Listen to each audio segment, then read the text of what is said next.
The proclamation of the Holy Gospel according to Matthew. Jesus said to the chief priests and elders of the people, "Listen to another parable. There was a property owner who planted a vineyard, put a hedge around it, dug out a vat, and erected a tower. Then he leased it out to tenant farmers and went on a journey. When vintage time arrived, he dispatched his slaves to the tenants to obtain his share of the grapes. The tenants responded by seizing the slaves. They beat one, killed another, and stoned a third. A second time he dispatched even more slaves than before, but they treated them the same way. Finally, he sent his son to them thinking, 'They will respect my son.' When they saw the son, the tenants said to one another, 'Here is the one who will inherit everything. Let us kill him, and then we shall have his inheritance.' With that, they seized him, dragged him outside the vineyard, and killed him. What do you suppose the owner of the vineyard will do to those tenants when he comes?"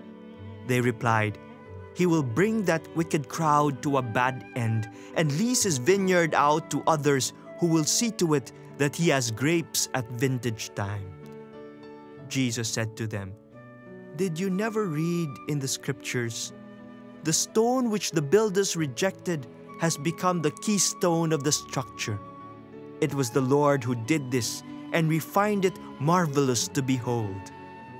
For this reason, I tell you, the kingdom of God will be taken away from you and given to a people that will yield a rich harvest." The Gospel of the Lord. Our Gospel for today comes from Matthew, and we hear another parable, very similar to the one that we heard from the first reading from Isaiah. It involves a vineyard, its owner, and the workers, and the fruit that is expected of the workers of the vineyard.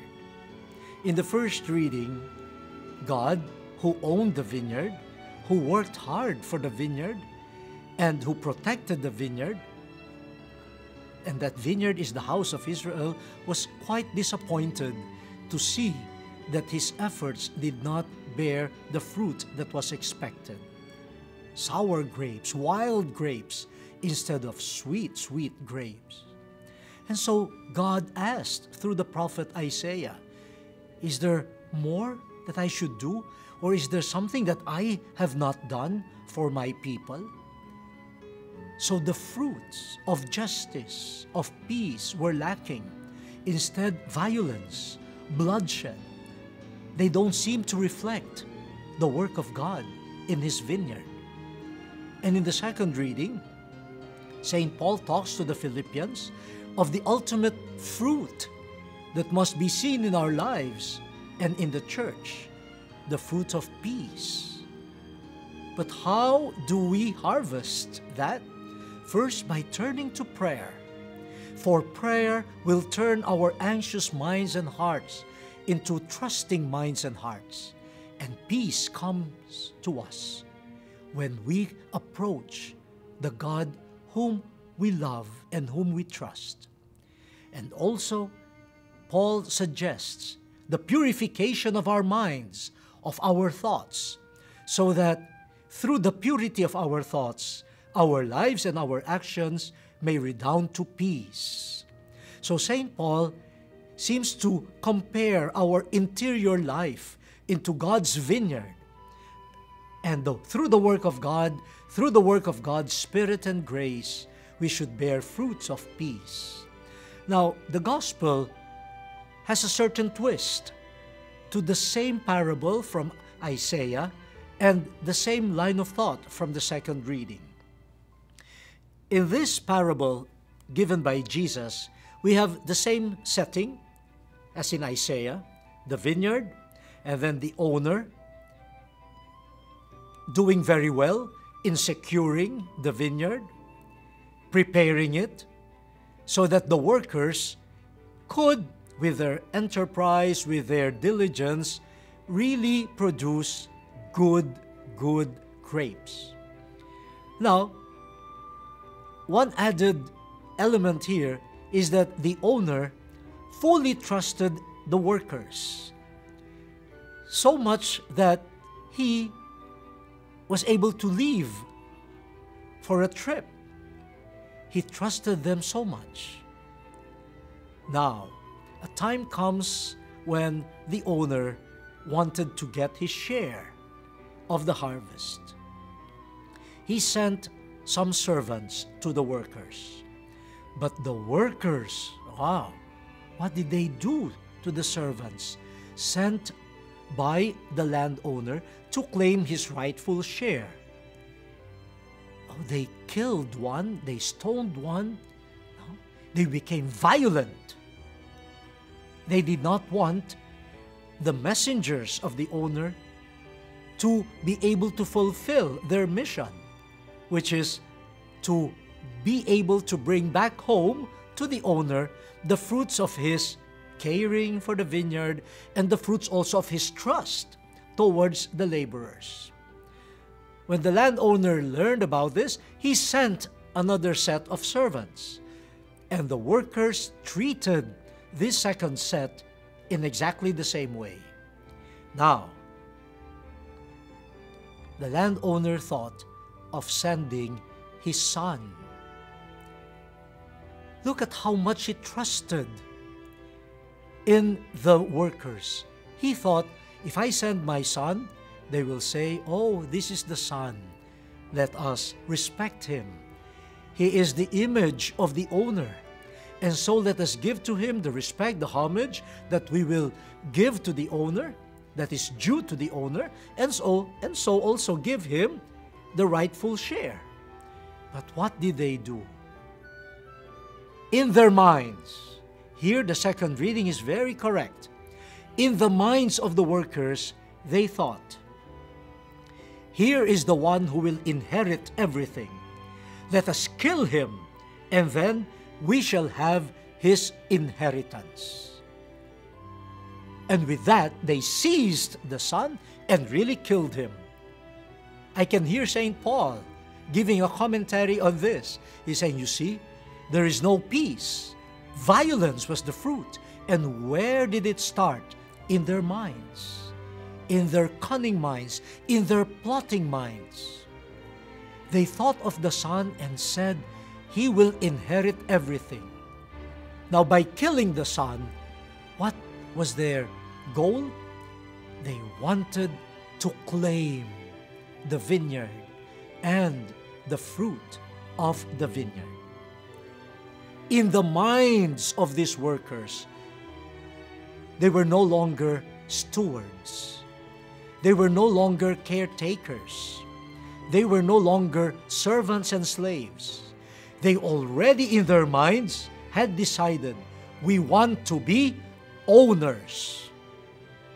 And so, we will do whatever we can do, even if through violent means, to claim this property and bring to fulfillment what started in our minds. Evil intentions bore fruits of violence. And look at how subtle it was. It was a shift from an identity. I was a steward, but then I abandoned that. I now want to be the owner. And with that mentality, acts of violence ensued. And so, when the Lord or the owner of the vineyard comes to see the fruits, and I'm sure the fruits that he will see is not so much the grapes, but the violence, the lack of peace, he would probably ask what Isaiah already indicated. What more should I have done? And this is the cry of the owner in the parable, the symbol of God the Father who sent the Son. And the fruit that the Father had intended was peace, salvation, our good. But because the minds of peoples were heavily polluted by greed, even the Son, who was supposed to bring all good things to us, was annihilated. Dear brothers and sisters, we can do violence. We can reject Jesus. These are the horrible fruits that are possible in our lives if we do not cleanse, cultivate our interiority. Check especially our self-image and self-definition. The gospel is one such guide. When we deal with people, when we deal with creation, what is operating in our minds? Are we stewards or are we owners that can dispose of everything, even of human lives, depending on our ambition? Do you want that to be the fruit of Jesus' death for us? Please, dear brothers and sisters, let us review our lives. Let us examine our lives. Let us examine our society. Let us examine our minds and hearts. What are the fruits? Are they pleasing to God? And how do we cleanse and cultivate the vineyard? In 2 days, we shall be celebrating the feast of Saint Francis of Assisi, the great, great saint who has influenced millions of lives, the saint who had a change of mind. His inner vineyard was changed by God's grace. And so he saw that everything should be focused on Jesus. Everything should be focused on not only intimacy, not only imitation of Christ, but also union with Christ that was granted when he bore the marks of the wounds of Christ in his body. But he stripped himself of all glory, of all claim to riches, and he befriended poverty, the poverty that purifies the mind and heart, the poverty that makes us humble, the poverty that makes us sensitive to the needs and the cries of the poor, the poverty that makes us respect creation. And there will be peace. There will be brotherhood, sisterhood. Let the coming feast of Saint Francis enable us to prepare the vineyard of the Lord.